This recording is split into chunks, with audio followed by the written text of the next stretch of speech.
Ya Ulumuddin. Betul kan?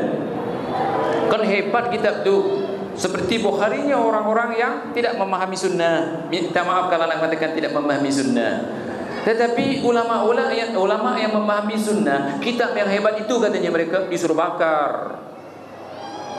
Kurang lebih 15 ulama kita mengatakan Ihya Ulumuddin itu perlu dibakar. Kenapa perlu dibakar? Karena di dalamnya dipenuhi dengan bid'ah, khurafat, takhayul, dipenuhi dengan hadis-hadis mungkar, dipenuhi dengan hadis-hadis la asla lahu, dipenuhi dengan hadis-hadis maudhu'. Maka yang ada di rumah antum dibakar supaya apa? Ana katakan tadi kepada antum, ku anfusakum wa ahlikum nara. Selamatkan diri antum dan keluarga antum daripada api neraka. Syekh, kemungkaran boleh masuk ke rumah kita melalui media. Sama ada media cetak ataupun elektronik. Kalau ana meninggalkan satu kitab, tentulah besok anak cucu ana mengatakan ini kitab yang paling best Dato' ana pilih. Maka nanti ditalar, dibaca. Kalau di dalamnya dipenuhi kemungkaran, itu apa yang akan diambil? Itu syaitan nanti akan membantu supaya yang mungkar-mungkar diambil. Apa tidak ya? Zikir daripada la ilaha illallah, la ilaha illallah, ringkas ha hu. Lihat. Diniatkan ha hu sekali ha sekali hu 1 juta. Innamal a'malu binniyat, katanya pakai hadis mereka. Jadi kalau mau masuk surga mesti zikir juta-juta. Jadi ha hu. Apa ha hu? Itu terdapat dalam kitab-kitab seperti itu. Jadi anak kita yang malas, atau zaman sekarang zaman terlalu sibuk, saya mau cepat masuk surga, saya mau ekspres masuk surga, saya mau zikir-zikir yang paling ringkas. Kan mau sekarang seperti itu. Jadi bangun tidur saja ha hu, cukuplah itu. Dan kitab-kitab seperti ini subhanallah banyak di luar tu. Alhamdulillah ikhwan-ikhwan kita sekarang sudah menulis atau menerjemahkan kitab-kitab salaf. Sebelumnya antum ada. Tahun 84 anak pulang, di Indonesia pun boleh dihitung dengan jari jumlah kitab-kitab sunnah. Ramai ikhwan-ikhwan kita dari Indonesia itu singgah ke rumah anak di Majidi. Sebelum ke mana? Sebelum ke Madinah ataupun sebelum ke Mekah ataupun ke Saudi. Apa pesan anak? Anak katakan kepada antum bila paham nanti bahasa Arab, tolong terjemahkan kitab-kitab salaf kita ke dalam bahasa Indonesia. Subhanallah sekarang banyak. Itu yang membantu. Iya kan? Supaya apa? Supaya kita menolak kitab-kitab yang begitu banyak, kitab-kitab mungkar ni. Terlalu banyak. Tajul Muluk itu banyak daripada Indonesia. Tahu Tajul Muluk? Tak tahu antum ya? Tajul Muluk ni di rumah saya ada 2, nanti saya kasih ustaz. Kalau ustaz datang ke rumah saya kasih. Bagaimana? Itu bahasanya bahasa Indonesia. Kalau hari Senin pindah bagaimana? Oh, kalau nama antum Isnin misalnya, jangan pindah hari Senin. Apa kena mengenai nama dengan pindah? Artinya mau pindah rumah. Oh, mau kawin antum. Nama antum siapa? Oh, kalau dipanggil Ahmad, awalnya Ahmad, hari Ahad tidak boleh sebab alif. Itu dalam Tajul Muluk. Coba baca. Kalau mau bisnis, mesti ini ya Syekh. Buku ini paling laku, paling laris di mana? Di dalam masyarakat kita. Mau kawin, bila harinya, mau berpindah, begitu, macam-macam lagi. Ya, mau cantik baca apa? Katanya kalau surah Yusuf ni Nabi Yusuf paling ganteng, maka bila isteri kita hamil bacakan surah Yusuf. Suruh isteri kita baca surah Yusuf. Ya Syekh. Bagaimana orang Afrika yang kalau ibunya baca 10 kali khatam satu hari surah Yusuf ataupun Al-Quran, anaknya akan jadi seperti Nabi Yusuf. Ya Syekh. Itu yang diajarkan di dalam kitab-kitab seperti ini. Makanya nanti bila anaknya keluar tidak ganteng, dia katakan ini tidak betul, Islam tidak betul. Makanya Qadiani datang, kata Qadiani, Islam Qadiani betul. Ataupun orang Kristen datang, katanya Kristen betul. Coba lihat orang Kristen semua ganteng-ganteng, cantik-cantik. Jadi jangan kita berbudaya dengan kitab-kitab seperti ini.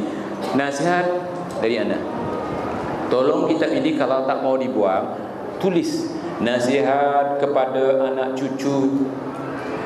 Kitab ini mengandungi bid'ah, khurafat, takhayul, syirik. Tulis saja. Jadi besok anak cucu kita melihat, oh ini kan warisan datuk saya. Kalau tengok, oh ini bahaya. Kalau tak mau dibuang, kita tulis seperti itu. Amaran kepada anak cucu. Kitab ini mengandungi bid'ah, khurafat, takhayul atau syirik. Selepas itu kita simpan. Tetapi kalau tidak, buang. Itu lebih selamat insya-Allah. Itu jawabannya. Ada soalan tadi Ustaz? Teruskan. Ada pertanyaan. Ustaz, bagaimana kiat-kiat kita agar bisa istiqomah dalam membaca Al-Quran?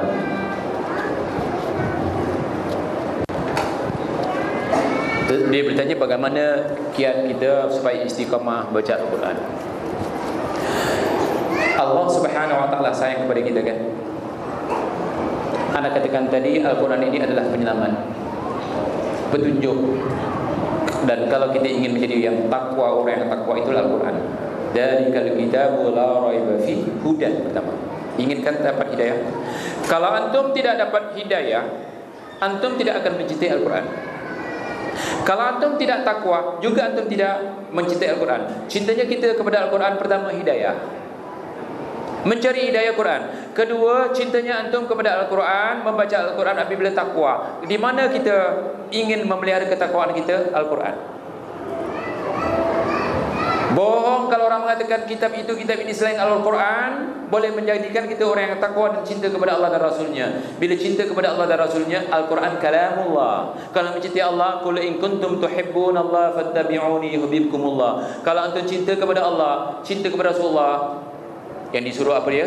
Ikut Rasulullah. Dan Rasulullah SAW di antaranya setiap malam apa dia baca? Al-Quran.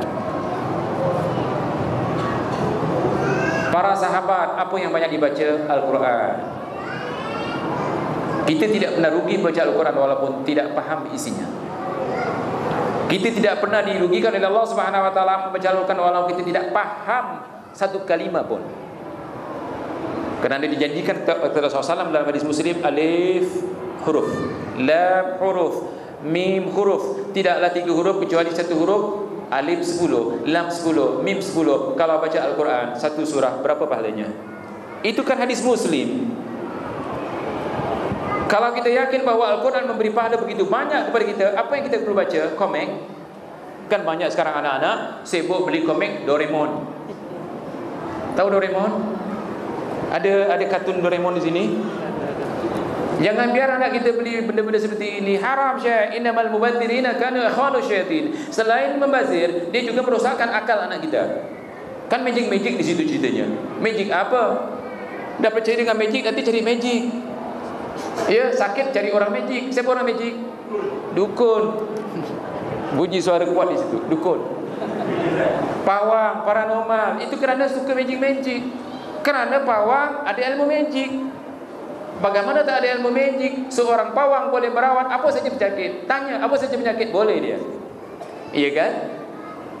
Kan bohong dia. Makanya kata Rasulullah SAW, 99% dukun, pawang, paranormal itu pembohong, penipu. Orang yang bagus seperti antum, orang yang beriman seperti kita, orang yang dimuliakan oleh Allah SWT, dinaikkan darjat kita kerana ilmu kita. Yarfa'illahu alladhina amanu minkum walladhina utul ilma darajat. Allah mengangkat orang yang beriman dan mengangkat orang yang berilmu darajatnya tinggi. Jangan turunkan darjat itu dengan jadi bodoh.